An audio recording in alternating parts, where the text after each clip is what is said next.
Voilà, alors Avance pour la République, nous recevons M. Ghislain Mouangi. Bienvenue. Merci Jean-David Kilolo, bonjour. Bien pourtant. En forme. Gouvernement Souminois 2, on n'a vu aucun membre d'Avance. Vous y attendiez aussi hein? C'est gouvernement Souminois 2 parce que il ne faudrait pas que les gens interprètent mal les événements politiques. Le chef de l'État avait lancé des consultations à travers son conseil spécial en charge de la sécurité pour réunir le peuple congolais autour d'un idéal, une union, pour que nous puissions faire face à des défis multidimensionnels. Premièrement, aux défis sécuritaires avec la guerre à l'Est, une guerre d'agression avec la complicité malheureuse de certains compatriotes. Et cependant, ces consultations devraient aussi, selon ce que le chef de l'État avait annoncé, permettre à la formation d'un gouvernement d'union nationale. Et comme il avait dit, d'ouverture resserrée. Ce sont les mots du chef de l'État. Mais qu'on n'a pas retrouvé dans le gouvernement. Ben écoutez, ce que les gens ne devraient pas faire, c'est que vouloir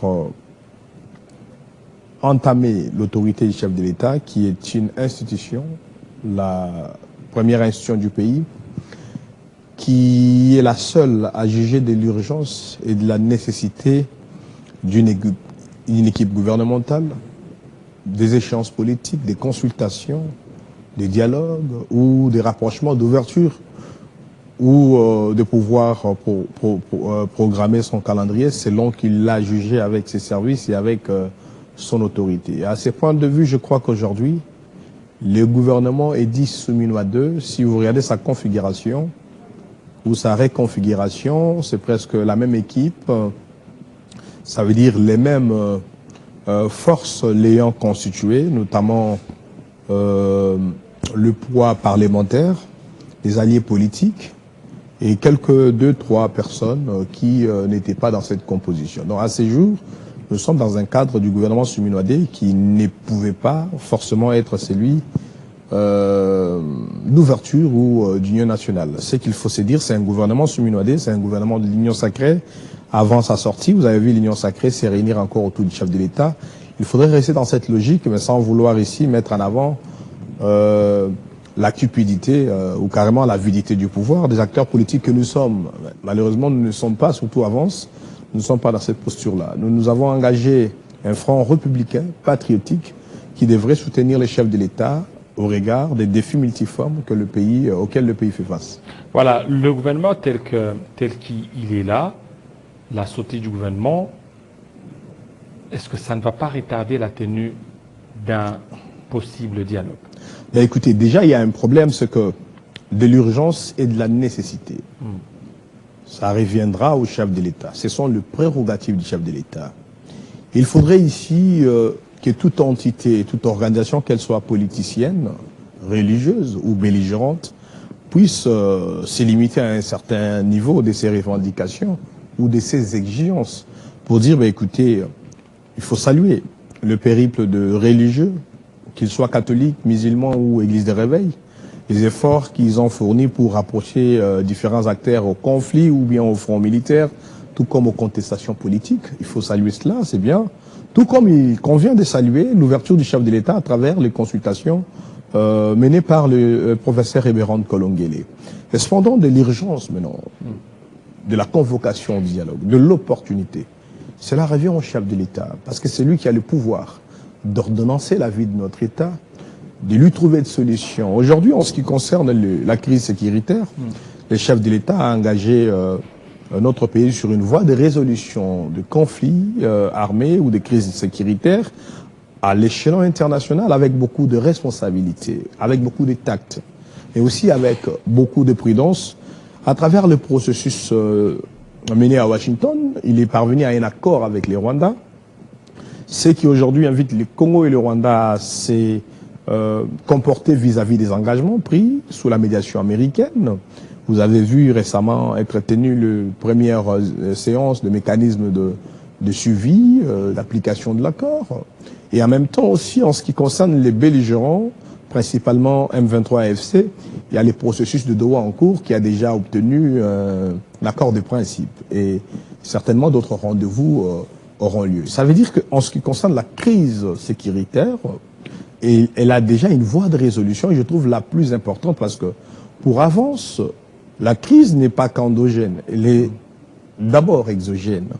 Il y a de la manipulation à l'échelon international, des multinationales, des puissances prédatrices qui n'ont pas toujours toléré que certaines nations aux ressources importantes puissent émerger, puissent être plus libres. Et le Congo, malheureusement, figure parmi la liste de pays à l'échelon international secoués par des crises dans le Sahel, le Moyen-Orient, à travers le monde. Nous sommes parmi ces genres de pays-là. Et le président Tshisekedi a réussi là où ses prédécesseurs n'avaient pas réussi, c'est que inviter ou carrément responsabiliser les puissances mondiales de manière officielle et pragmatique, notamment les États-Unis. Vous voyez aujourd'hui l'Union européenne qui traînait le pas, a suivi le processus en rejoignant même le processus de Doha. Vous avez vu la France s'y inviter, l'Union africaine. Ça veut dire que la diplomatie aujourd'hui, elle a apporté de résultats à tel point que nous sommes en phase de résolution de conflits, bien que cela demande un peu de temps. En ce qui concerne la situation politique du pays, il convient de dire qu'il y a une configuration institutionnelle, notamment à travers le Parlement, qui permet qu'on ait un gouvernement, parce que le gouvernement, selon l'esprit de notre Constitution, c'est l'émanation de forces parlementaires. Mais en même temps aussi, le président Tshisekedi, ayant entendu aussi certaines revendications, a reçu les opposants. Il a reçu M. Fayou, il a reçu Adolphe Mouzito, qui aujourd'hui se retrouve VPM au gouvernement Souminois 2, et Martin Fayulu, qui a prôné un camp de la patrie et qui l'a expliqué selon lui, et qu'aujourd'hui n'a pas pris part au gouvernement pour des raisons qui sont les siennes et que nous considérons légitimes.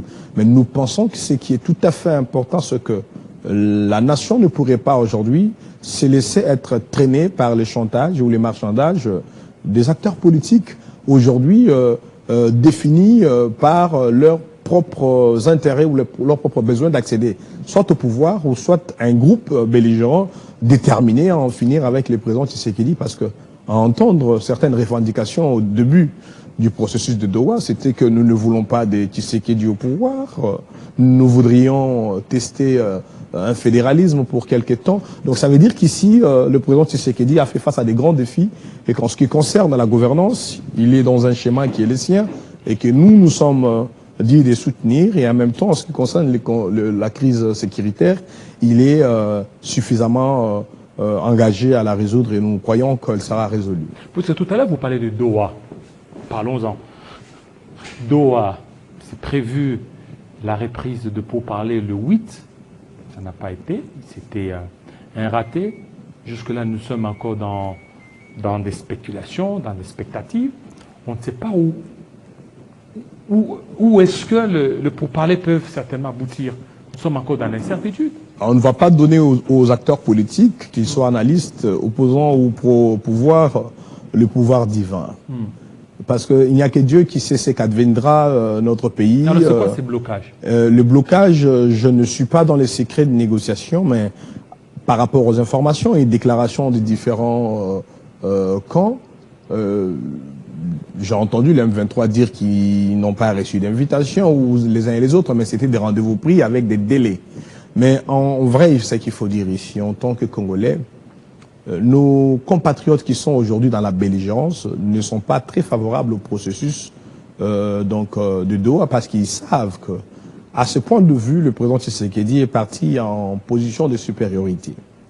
Vous comprendrez qu'après les signatures de l'accord de principe, M23 AFC a organisé une grande conférence à Goma pour se rebuffer. Et ensuite, il y a eu récemment ce qu'ils ont considéré comme une nouvelle restitution à Bukavu. Ça veut dire que la logique, l'esprit des textes de l'accord de principe et les propos des restitutions présentés par les belligérants ne corroborent pas. Ils sont allés parce que les États-Unis, parce que le Qatar, parce que l'administration Trump a imposer cette voie. Et de dessous des cartes, je suis le premier à vous avoir dit ici, je crois au mois de mai, hein, on avait eu un entretien, je vous avais dit que les revendications de belligérants à Doha frisent un besoin imminent de balkaniser notre pays et démontrent que ces derniers, bien que des compatriotes, sont au service des puissances étrangères. Notamment cette revendication pour 8 années de tests de fédéralisme, le maintien de contrôles sécuritaires, administratifs et politiques de la zone Est par le M23. Donc, il y a pas mal d'indices qui démontrent que ceux qui sont dans la belligérance sont au service de puissances prédatrices obscures. Et donc, la démarche officielle engagée aujourd'hui par l'État congolais à travers le chef de l'État et sa diplomatie, par les États-Unis d'Amérique à travers l'administration Trump, impliquée de manière officielle, et même l'État du Qatar, n'arrange pas, ne conforte pas ceux qui s'aventurent dans la belligérance pour piller, pour s'aimer la mort, et surtout pour tenter à balkaniser en quelque sorte notre pays. Et donc, c'est tout à fait normal qu'à un rendez-vous, on ne retrouve pas ces derniers. Mais je l'ai dit lors de la récente tribune sur la situation, sur l'après-accord de principe. L'heure de marchandage est terminée. L'heure de chantage politique est terminée. Les belligérants devraient le comprendre. Parce qu'ils sont dans la belligérance, mais en même temps, ils font de la politique.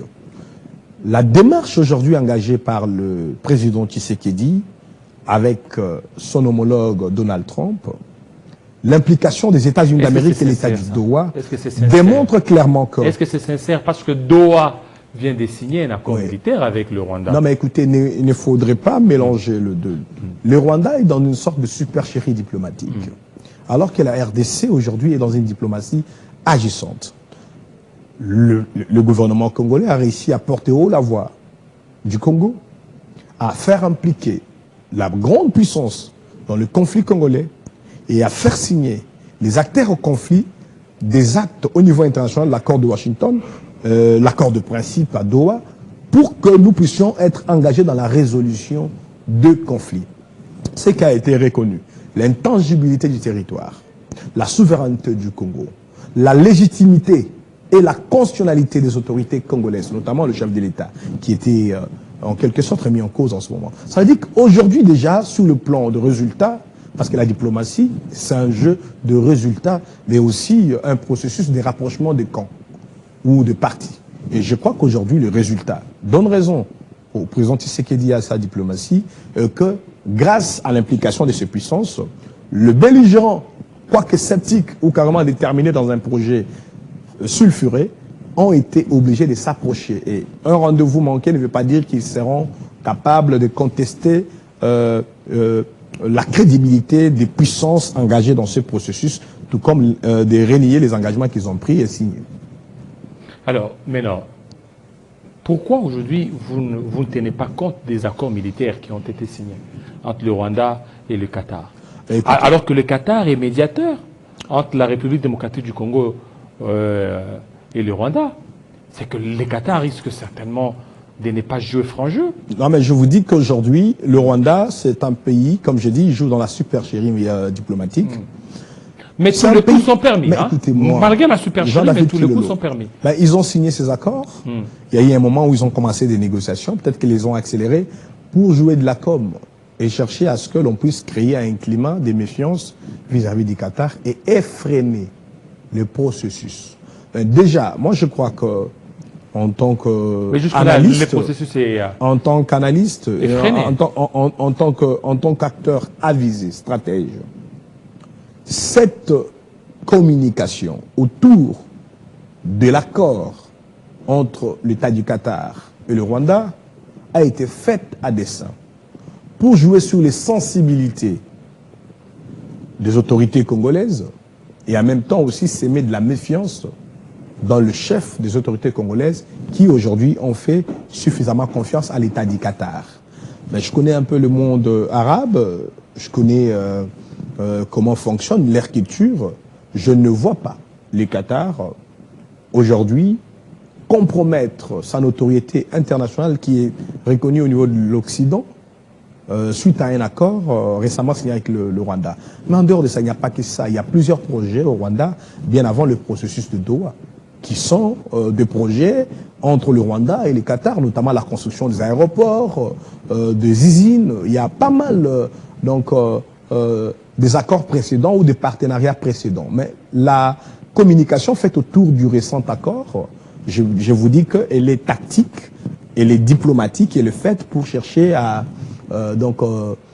créer une certaine psychose, méfiance dans le chef des acteurs ou carrément chercher à intimider les autorités congolaises.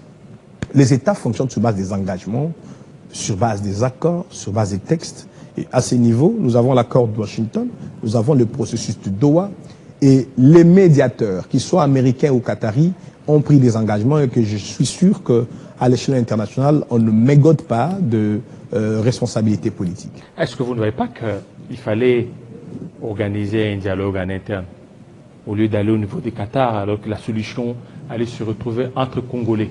Jean-David Kilolo, je reviens sur ce que j'ai toujours dit. La crise sécuritaire dans notre pays, tout comme dans le Sahel, tout comme dans différentes parties du monde où il y a des ressources stratégiques, n'a jamais été une crise endogène. Ça veut dire une crise qui est que dans le pays, suite à des dissensions d'opinion, à des conflits politiques communautaires, non. La crise est d'abord exogène. Au niveau international, aujourd'hui, avec les transitions énergétiques, les puissances, les industries sont à la course ou à l'assaut de minerais stratégiques, des terres rares. Alors donc, cela fait que pour accéder à ces minerais, certaines puissances prédatrices ont rejeté la voie officielle, la coopération avec les États pour engager des zones de conflit, alimenter des guerres et négocier avec des pantins qui sont dans ce processus de conflits armés. C'est ce qui se fait même au Sahel, c'est ce qui se fait dans la région du Grand Lac depuis des années. Donc la RDC a porté plainte contre Apple. C'est parce qu'il y avait quand même, ou jusqu'à présent, il y a des rapports au niveau international, des rapports d'experts de l'ONU, des rapports indépendants qui démontrent que des multinationales sont derrière les conflits militaires. Et donc, c'est pas un hasard, c'est en connaissance de cause qu'une diplomatie est menée d'abord au niveau international. Et en même temps, c'est pour éviter que nous puissions revenir à la case départ que nous avons impliqué des États qui peuvent apporter des solutions définitives. La résolution de la crise congolaise, celle sécuritaire, entend ici chercher une crise idoine et définitive. Maintenant, en ce qui concerne la crise politique, la convocation d'un dialogue national, nous avons un président de la République. Nous avons d'autres acteurs, notamment de religieux, qui ont fait la ronde et que nous avons l'avantage d'avoir entendu récemment le porte-parole ECC5, je crois, si je ne m'abuse, qui a confirmé que le travail continue entre l'équipe de la présidence de la République et leur équipe. Ça veut dire qu'il y a des évolutions qui permettront, comme ils l'ont dit, qu'il y ait certainement un forum national, dialogue ou autre, qui pourrait permettre à ce que les Congolais se parlent entre eux et que les Congolais puissent résoudre certains conflits. Mais cela ne pourrait pas constituer de chantage politique pour ceux qui veulent à tout prix partager la légitimité du chef de l'État, ou pire encore l'entamer. C'est un chantage ou c'est par amour de la patrie? Non mais écoutez, aimer la patrie... Amour de la patrie, ceux qui ne veulent pas qu'il y ait le massacre, parce que qui peut aimer, il y a des morts dans l'Est. Mais c'est le contraste total. Oui, c'est que ces morts-là qui... Nous accusons de multinationales, mais en même temps, vous savez qui sont leurs complices. Ce sont des Congolais aussi, avides des richesses, qui veulent participer à ces pillages systémiques de notre pays et s'enrichir. En même temps, ils font la guerre à l'Est, ils achètent aussi des villas en Europe, ils ont des comptes, ils font bien vivre leur famille. Et en même temps, là-bas dans la belligérance, ce sont aussi des Congolais frustrés parce que nous connaissons et nous les reconnaissons. Frustrés parce que n'étant plus aux affaires, qui ont décidé de rallier la rébellion.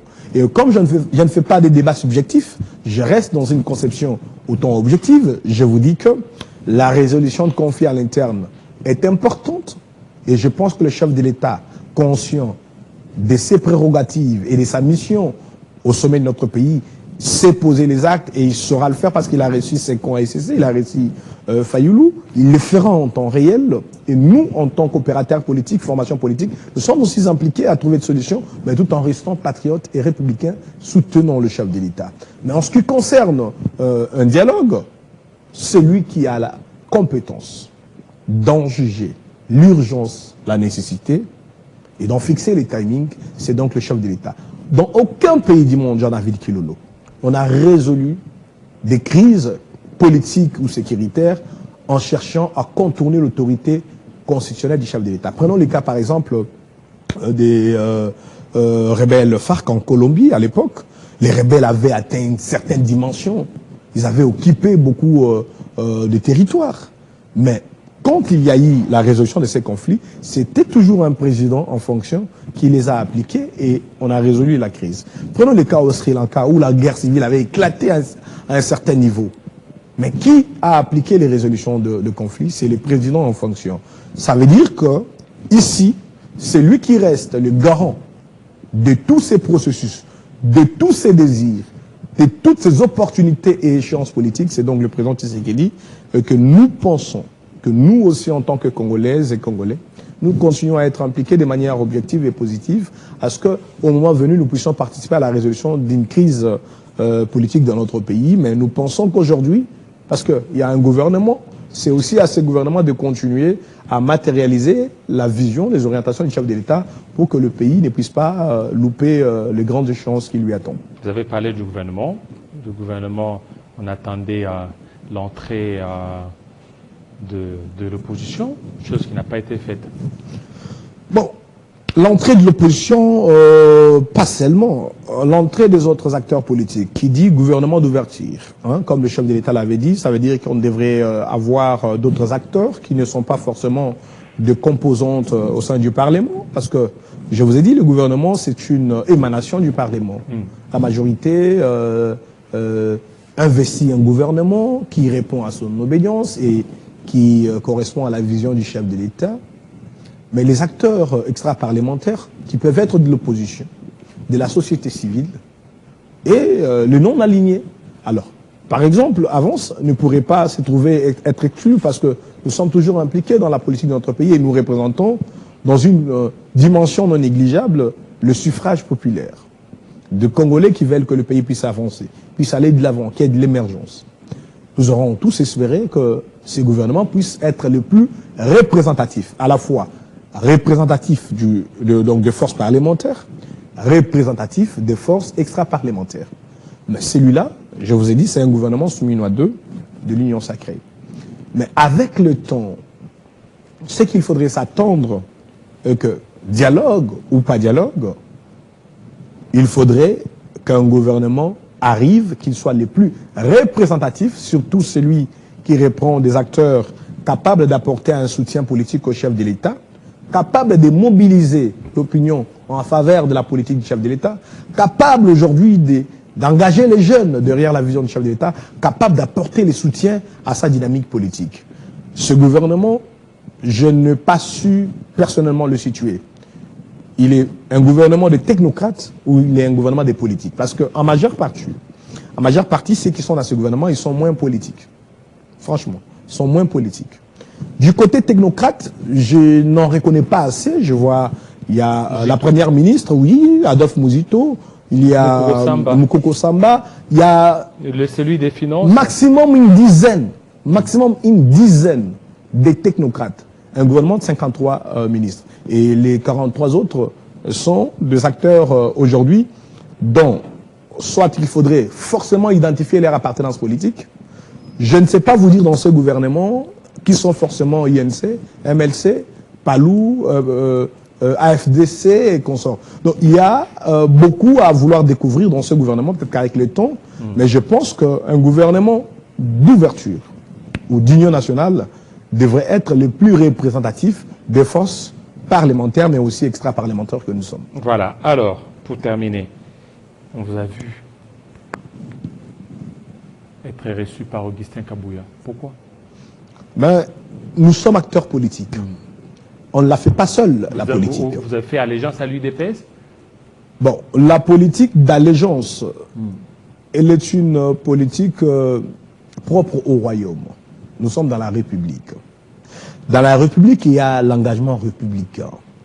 Et il y a le patriotisme qui doit conduire les actes des hommes politiques. Ghislain Mangi, aujourd'hui, avec Avance pour un Congo émergent, c'est le patriotisme d'abord.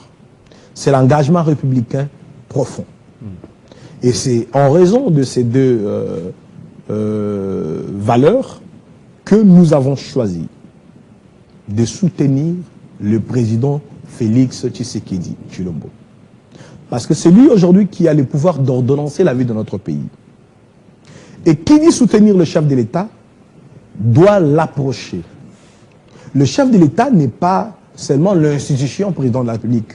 C'est aussi le représentant ou carrément, c'est aussi, il provient carrément d'une formation politique qui est donc l'Union pour la démocratie et les progrès sociaux, l'UDPS. Et nous sommes un courant progressiste. C'est donc en raison de cette nature progressiste que nous sommes appelés naturellement à être reconnus au sein de l'UDPS parce que nous sommes tous partis de là. Et donc l'UDPS, Ghislain Mangi, aux côtés du président AI, secrétaire général Augustin Kabouya, c'est donc un retour à la maison, c'est un comeback. C'est un retour à la maison, c'est un soutien matérialisé au chef de l'État, c'est un engagement républicain et patriotique à soutenir les institutions sous l'autorité du chef de l'État, et c'est surtout une façon aussi de vouloir apporter notre modeste contribution aux efforts qui ont été faits depuis très longtemps alors que nous étions loin, soit dans un autre courant qui n'était pas favorable au pouvoir, que lors du point de presse pour relancer Avance, nous avons fait un mea culpa. Alors on a dit qu'on ne devrait pas se limiter à un mea culpa, il nous faudrait donc nous engager. Et donc nous saluons, nous rendons hommage à l'ouverture, qui part du chef de l'État lui-même jusqu'à l'ouverture de celui qui est le chef du parti présidentiel aujourd'hui, l'honorable Augustin Kabouya. Un moment donné, oui, en 2020, nous avons pris part aux consultations du chef de l'État. Nous lui avons parlé d'avance, nous lui avons dit que la RDC devrait avancer de gré ou de force, quel qu'en soit les prix. Et ça a permis que l'Union sacrée puisse être mouvement au profit d'un autre. Non, il y a eu hibernation. Il y a eu hibernation suite à un engagement politique pour un temps que nous en avons déjà parlé, on ne va pas y revenir, oui, mais il y a eu hibernation et lorsque nous avons jugé que l'appel du chef de l'État méritait une réponse républicaine, nous avons répondu. Vous ont suivi d'avance. Après un certain temps, vous avez dit hibernation. Est-ce qu'ils vont encore continuer à faire confiance? Ben écoutez, aujourd'hui, Avance, sincèrement, que vous soyez beaucoup plus constant. Je vais vous dire, Jean-David Kello, en toute constance et en toute sincérité, la période d'hibernation d'Avance, ça veut dire que j'ai appartenu à un autre mouvement politique. J'ai quantifié le soutien ou l'adhésion de ceux qui m'ont suivi. Et depuis le jour où j'ai déclaré soutenir le chef de l'État et relancer Avance, nous avons quintuplé le nombre d'adhérents, le nombre de soutiens. Et à ce jour, on est au-delà. Donc ça veut dire qu'aujourd'hui, je suis parmi ceux-là qui ont expérimenté la légitimité du président Tshisekedi.